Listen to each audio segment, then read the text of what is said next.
So we got a little bit of a Nate Diaz tease, right? It was stated that Nate Diaz, this is per Dana, is being offered a fight at 155 pounds. Should he win that fight, it could put him right into title contention. Okay.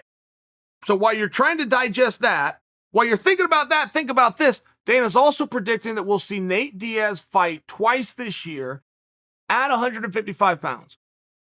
So now all you're left with is a guess, and you have to do it in order. You have to do it in order of who could he possibly be fighting at 155 that with a victory would put him in a potential world title fight.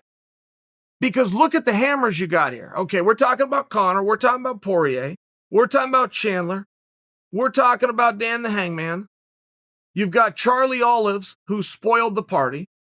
And then you've got a list of other killers. I mean, you got Ally Quint in there. You got Paul Felder. Well, we're just going to act like these guys don't exist. So who is it that Diaz could fight that would throw him right into contention? And the only two guys who are left available of the top guys are Gaethje and Oliveira. Now, we've been told as an audience that those two guys are going to get together, but that's not official. So it must be that Nate is going to fight either Gaethje or Oliveira if we're operating on the premise that one win could catapult him to a title fight. I'm hearing from other sources, I don't believe this to be true. Not if it's for a title contention. I'm hearing from other sources that the fight that Nate is being offered is Tony Ferguson. Now, any of those matches are great, and in particular order, Gaethje versus Nate, style-wise. Ferguson versus Nate style-wise. In order, that's the way that would go. Does a win over Ferguson catapult Nate into a title fight? I don't know. Feel free to have that conversation. But if that is the only evidence that we have and we're trying to hedge a bet and make an assumption, I'm going with no. I think that's a killer match. I get the whole thing. I'm not being a wet blanket here. No. Would a win over Gaethje, I think that is more likely of the two. It would seem as a win over Oliveira, yes. We all shut up and we go home. It would just seem like to solve Dana's puzzle and doing it in order with the first step, who could Nate be going to fight that could make him a title contender? It would seem as though Oliveira. I don't want it to be Oliveira because I want Oliveira and Gaethje to fight. So when you do have the talk of Nate versus Ferguson, I'm not sure that solves the problem of one of them goes into a main event. And maybe it does. It's very hard to see the future, right? It's very hard to see the future because if Nate and Ferguson fight, that's going to be front page on SportsCenter. That's going to change everything. How much attention you can get to a fight does change what's on the line and where do you go from here with said fight.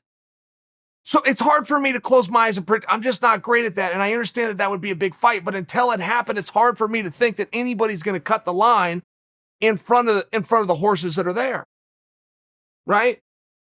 Conor, Poirier, the Hangman, Chandler, and then you got Charlie Olives out there. And by the way, who's disrespecting Gaethje? Not to mention what the hell's Khabib doing? It's one of these things that I would love to hear your guys' opinion because it appears to be a big guess, and I'm not totally sure of why Nate would go to 155. I mean, it would seem to me that you'd have to do something special like Dana's alluding to, which is have it one match away, have it a contenders match. Right? Nate's mind works differently.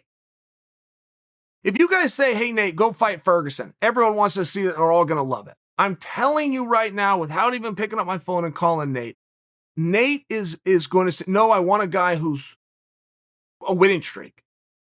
And even if the UFC came back and go, yeah, but Nate, your last match, you lost. His last match, he lost. This is how we like to do it. Nate would say, I don't care. I don't care if I've lost 10 in a row.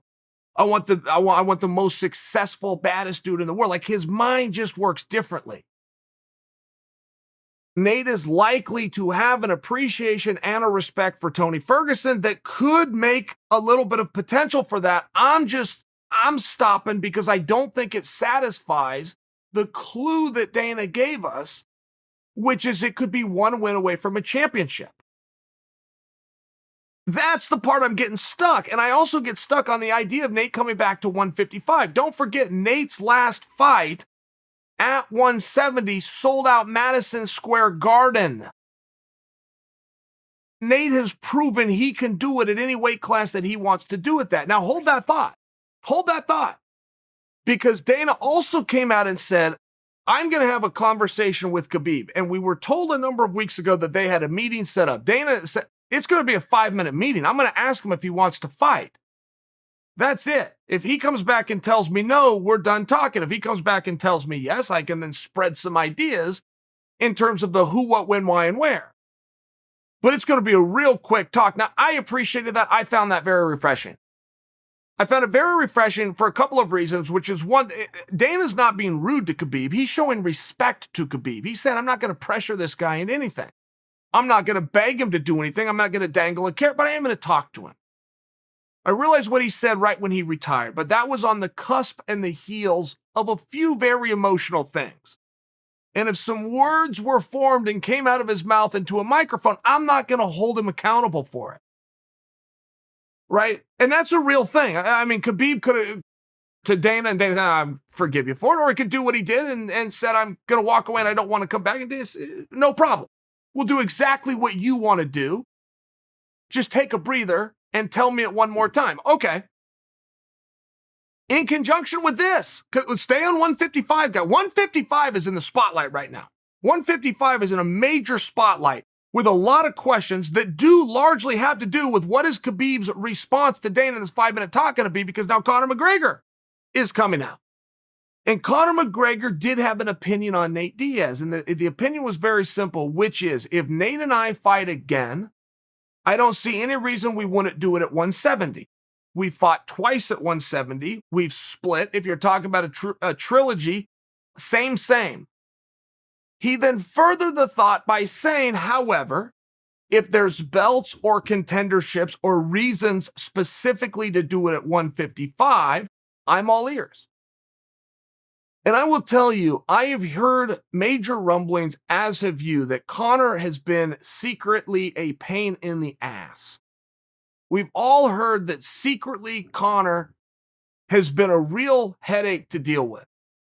I can only tell you what I see.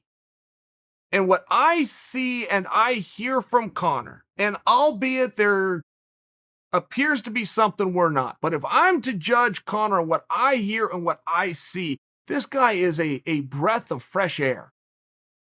I mean, going all the way back to January 20th of last year, where he defeated Cowboy Cerrone in the 4th largest gate of all time, interviewed by Ariel Helwani in his locker room afterwards and said, I want 4 fights this year. This is 1. I want 3 more.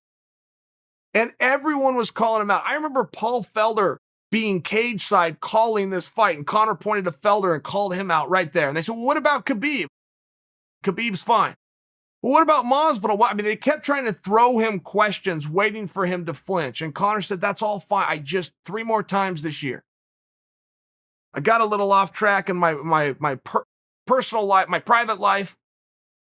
This has gotten me back on track. Everything's going great. Keep me busy. Okay, I mean, I thought that he was being very candid and very refreshing. I only bring that to you because we're being told through sources and rumors that he's hard to deal with behind the scenes. I don't know a damn thing about it. All I know is the things that he's saying. And even now, and the reason I bring this to you, even now when he's saying, yes, there's a big fight with Nate, that fight should be at 170, but then he throws in, if somebody else wants to do it at 55, we'll do it at 55. That sounds like a